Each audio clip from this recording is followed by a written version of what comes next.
Baik, jemaat yang dikasihi oleh Tuhan kita Yesus Kristus, mari kita berdoa. Bapa yang baik, Bapa yang mengasihi kami ya Tuhan, kasih buat kebaikan-Mu dan kehidupan kami. Dan pada saat ini ya Tuhan, kami akan merenungi kebenaran firman-Mu ya Tuhan, yang akan menuntun kami ya Tuhan, hamba yang menyampaikan kebenaran firman Tuhan dan jemaat yang duduk yang mendengar kebenaran yang akan disampaikan. Dan kami menyerahkan ibadah kami di dalam tangan-Mu, dalam Kau menuntun dari awal pertengahan hingga akhir, jalan sesuai dengan kehendak-Mu. Di dalam nama-Mu kami telah berdoa. Haleluya, amin. Shalom jemaat yang dikasihi oleh Tuhan kita Yesus Kristus. Pada pagi hari ini kita akan belajar dari satu kebenaran firman Tuhan yang saya ambil dari Galatia 5 ayatnya yang ke-22 sampai 23. Saya akan membacakan untuk kita.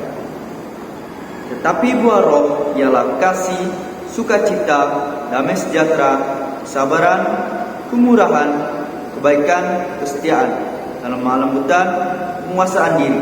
Tidak ada hukum yang menentang hal-hal itu. Barang siapa menjadi milik Kristus Yesus, ia telah menyalibkan daging dengan segala hawa nafsu dan keinginannya. Amin. Jauh pembacaan firman Tuhan yang telah kita bacakan. Dan pada pagi hari ini kita akan membahas dari sebuah tema, yaitu kasih yang mengubah. Kasih itu adalah sebuah emosi dasar manusia. Kasih dapat dirasakan oleh semua orang, baik remaja, dewasa maupun orang tua.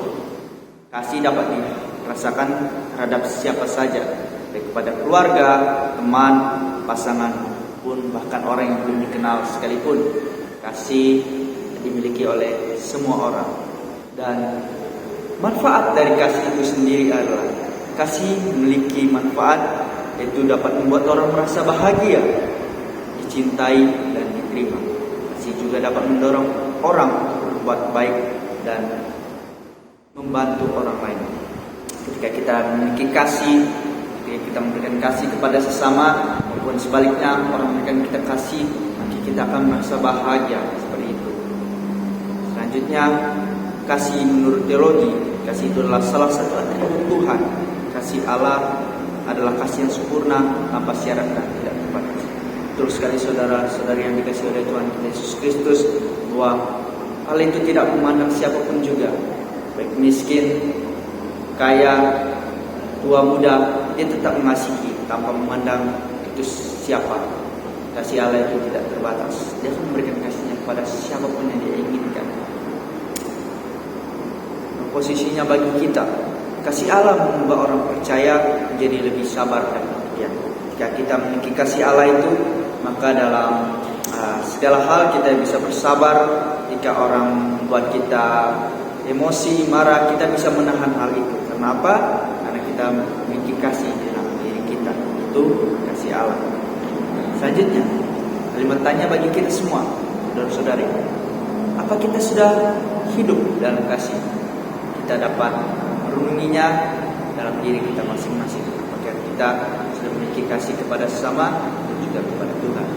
Kelima peralihannya, sekarang mari kita lihat bagaimana kasih Allah dapat mengubah hidup saudara dan juga saya. Dan di sini saya mengajak kita untuk membahas beberapa poin penting. Mengapa kita harus memiliki kasih Allah itu? Yang pertama, karena kasih Allah itu adalah dasar dari buah roh. Kasih Allah adalah sumber dari segala kebaikan yang ada dalam diri kita.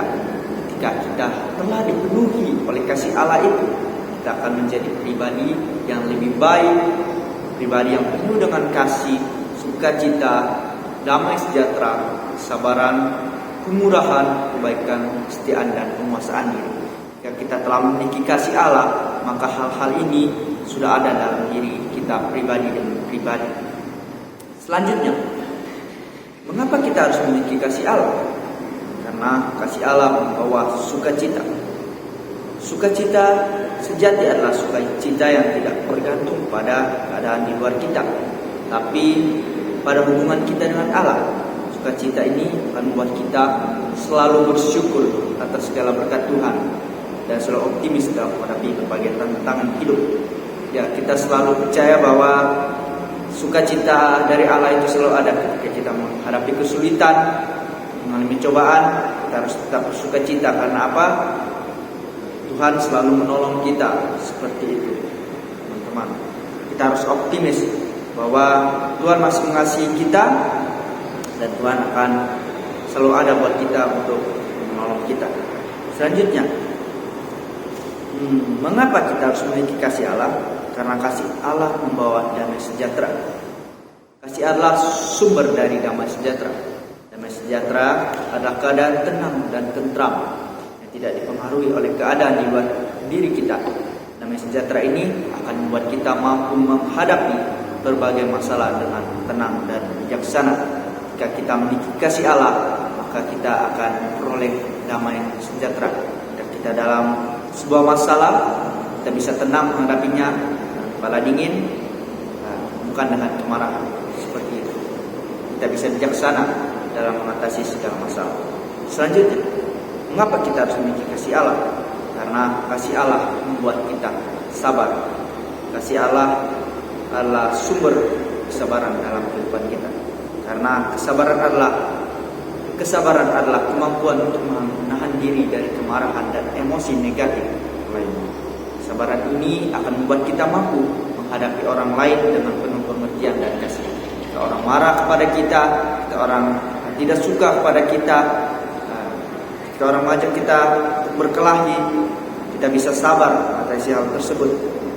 Cukup diam, dengarkan kata-katanya, dan jangan malah ketika orang memprovokasi kamu, malah kamu ikut terpancing seperti itu. Jika kita memiliki kasih dalam diri kita, kita tidak akan terprovokasi akan hal itu. Tapi kita bisa lebih bersabar untuk menghadapi hal itu dan tetap selalu bijaksana dalam mengatasi hal itu. Tidak semua hal bisa diatasi dengan otot seperti itu. Dengan pikiran yang sabar dan ketenangan kita bisa menghadapi hal itu. Selanjutnya, mengapa kita harus memiliki kasih Allah? Karena kasih Allah membuat kita murah hati. Ya, betul sekali.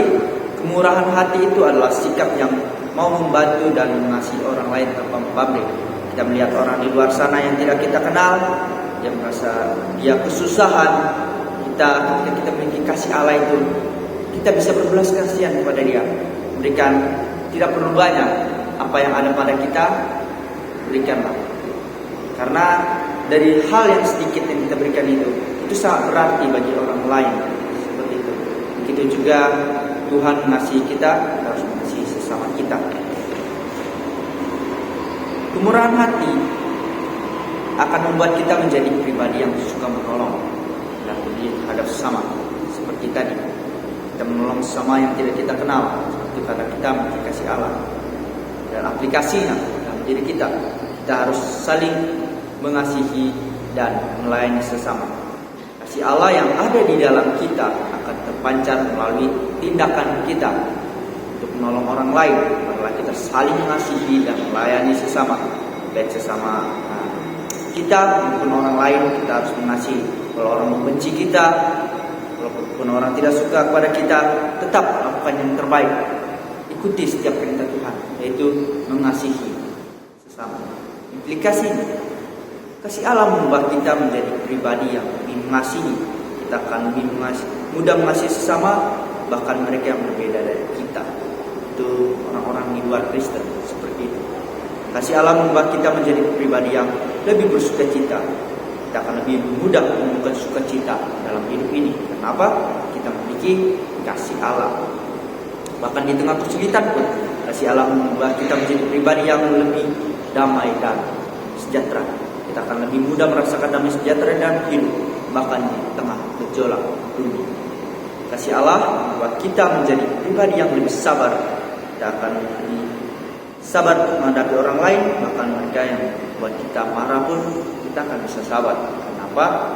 Lagi-lagi kita memiliki kasih Allah itu. Ilustrasinya adalah sebuah bunga yang awalnya kecil dan layu. Bunga itu ditanam di sebuah pot yang kotor dan tidak terawat. Kemudian seorang anak datang dan menyirami bunga itu. Itu juga memberi bunga itu pupuk. Bunga itu mulai tumbuh subur dengan subur dan indah. Ilustrasi ini menggambarkan bagaimana kasih Allah dapat membuat kita yang berdendam, kita dulunya pemarah, posesif, bahkan tidak suka kepada orang lain. Ya, kita ingin berubah, kita menginginkan kasih Allah, semuanya itu bisa kita perbaiki. Maka saya menekankan kepada kita, mulailah untuk tumbuh dan berkembang bersama Tuhan. Percaya kepada Tuhan bahwa segala sesuatunya itu dapat diubah oleh Tuhan jika kita berusaha untuk berubah. Percaya jika kita ingin berusaha bersama-sama dengan Tuhan, kita pasti bisa mengubah kehidupan kita. Penerapannya dalam kehidupan kita harus melakukan hal yang baik kepada orang lain. Kasih Allah mendorong kita melakukan kebaikan, maupun bahkan bagi orang yang menyakiti kita. Kita dapat menerapkan kasih Allah dalam kehidupan ini dengan cara-cara yang seperti berikut. Yang pertama, mengampuni kesalahan orang lain. Kita harus bisa mengampuni kesalahan orang lain. Ya, walaupun purenya kita sebagai manusia, ketika kita ingin mengampuni orang yang sudah berbuat jahat kepada kita, menyakiti hati kita, seperti itu hal yang sangat sulit. Tapi lagi-lagi Tuhan mengajarkan kita untuk milikilah kasih dalam dirimu. Belajarlah untuk bisa memaafkan kesalahan orang lain, walaupun itu susah. Membantu orang lain tanpa pamrih. Ya, terus sekali Tuhan mengajarkan kita ketika kita ingin menolong orang lain, jangan harapkan balasan dari orang tersebut. Selanjutnya, lakukan hal-hal kecil yang dapat membuat orang lain bahagia. Tidak perlu melakukan hal-hal besar. Cukup dengan melakukan hal-hal kecil. Contohnya seperti orang itu mengalami keterpurukan, kedukaan seperti itu. Kita datang kepada dia, berikan dia penghiburan dengan kata-kata kita, menepuk-nepuk bahunya seperti ini. Dia akan merasa tenang seperti itu. Dan selanjutnya, setelah kita melakukan itu, dapat kita berdoa agar Tuhan memulihkan keadaannya. Dan kesimpulannya bagi kita pada hari ini yaitu kasih Allah adalah kekuatan yang mengubah hidup kita. Jika kita membuka hati kita menerima kasih Allah, maka kita akan menjadi pribadi yang lebih baik dan lebih mengasihi sesama, terlebih Tuhan. Amin untuk menerima firman Tuhan yang telah kita pelajari bersama-sama pada hari ini. Saya ajak kita untuk berdoa.